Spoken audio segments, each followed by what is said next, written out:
needs, including India of course, is investment. So the distinction between private and public is not as important as the investment is. And even if you look at when the private sector, the public sector investment increases, the private sector benefits immensely. For example, when you are going to, in the railways, we are planning to invest about $142 billion in the next 4 years. And we are already on track. We are in almost $65 billion of capex in the last 3 years, 2.5 years. So that means, where the money is going?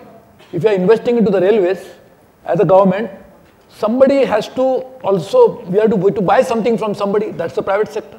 We'll give contracts to somebody, that's the private sector. So I think investment is, that is what India needs. Investment is, that is what emerging economies needs. Investment is that what the world as a whole needs. We have seen a very interesting phenomena that large private companies, particularly in Japan, in US, even in Europe, they have a lot of cash, but they are not investing. On the other hand, there are economies in India, for example, the companies in India or in some other emerging markets who don't have enough to invest. So now this is a very interesting, challenging time that in Japan, the economy is not progressing as well as it should be. Private sector not investing, Europe the same challenge. US of course, there is a marginal improvement in the economy. But India, we have a responsibility to increase the GDP. So we must increase the investment and investment to GDP. At the same time improving the incremental the capital output ratio, ICOR, which would mean that increasing the efficiency of capital invested into the system. So government and private sector, it is presumed that private sector would do a better job because their efficiencies are better. So if you can have a proper marriage of both, a private and public sector investment, but the idea should be making investment. That's what we are doing in the country today. Increasing public investment substantially because private sector is not coming up as much as it should be, and trying to do that.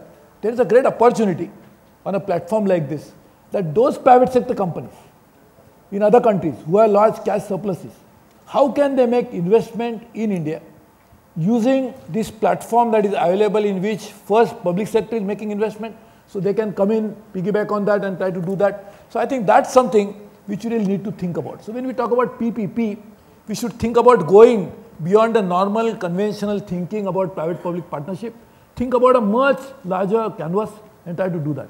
I'll give 1 or 2 examples in India, and that to railways because you asked me. We awarded 2 contracts to Alstom and GE. Both are going to make the state-of-art diesel and electric locomotives in India. And as per their CEOs, global CEOs, they are going to make this as a market, not only for India, but they'll use what is manufactured here for global markets. What is the advantage of that? First, huge investment is coming, that too from a multinational companies, and that too not just Fortune 500, probably Fortune 10, so large companies.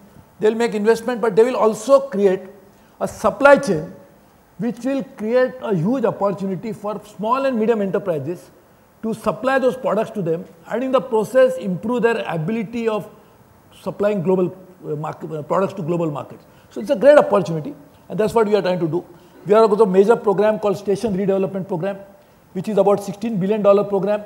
400 stations with prime property are going to be redeveloped like the airports. We have started working on few of them, and we should be ready in the next 2 years' time, some of them. But this is a great opportunity for private sector to come in. What is the advantage?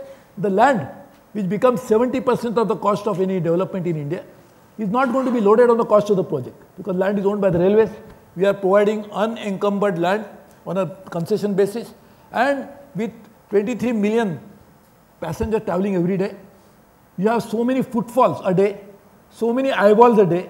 So you can imagine the value of this property, and that can be leveraged by private-public partnership.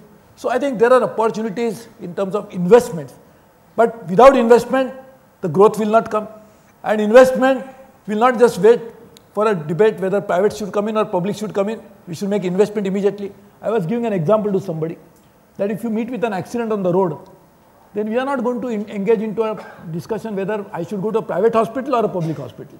You should go to the hospital which can provide you relief immediately.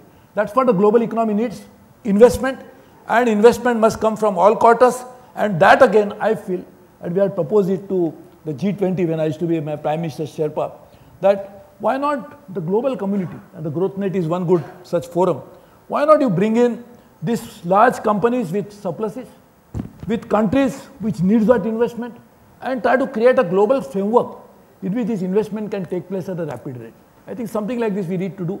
And one segment in which investment can help the economy to grow rapidly is infrastructure, because that's a major important sector.